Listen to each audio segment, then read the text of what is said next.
I began rationally trying to explain to it that those ponds and lakes were hardly algae-scummed death traps. And what if I ran out of water waiting for the next stream? Then I lost my temper.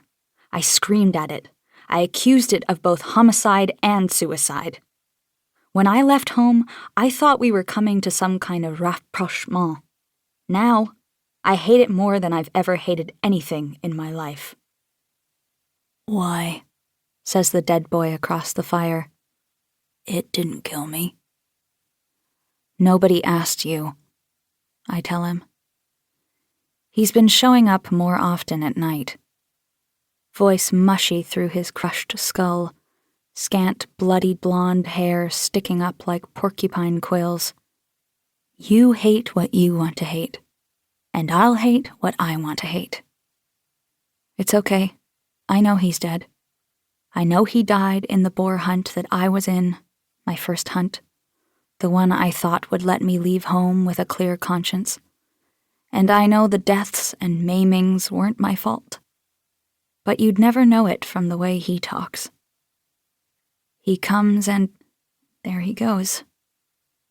Now, it is just the flames again." I wait for bubbles to form in my mug perched on the embers. You have to make sure it's boiling for at least a couple minutes to kill off whatever might be in there.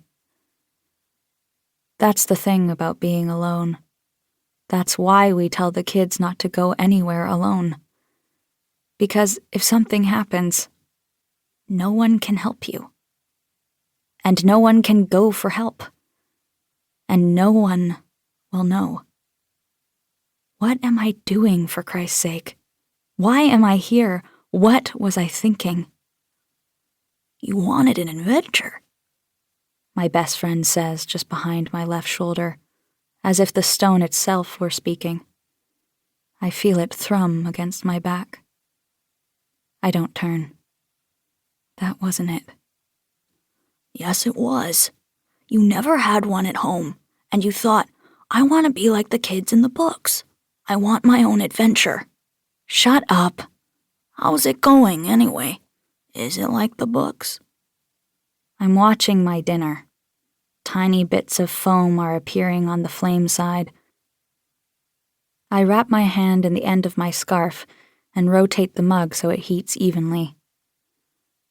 Yesterday I saw, or maybe it was the day before, you weren't there, I was following my map and I stopped to look down at how much distance I had covered at the highway down there. And for just a second, I was so proud of myself.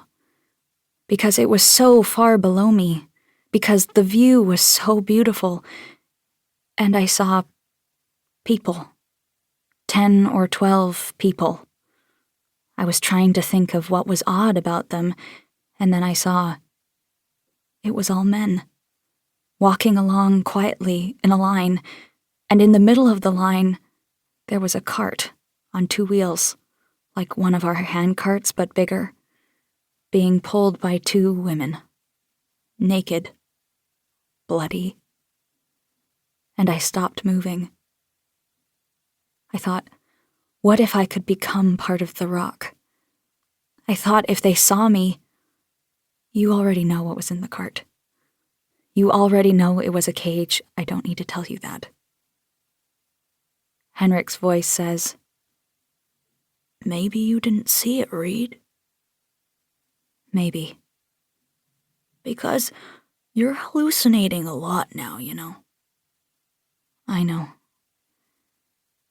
The men didn't see me. I waited for a full hour, sweating in motionless silence, feeling every particle of the stone under my fingertips, where I had flattened myself to the ground. I hoped I would hear them if they circled around to get me. No one came. I went on.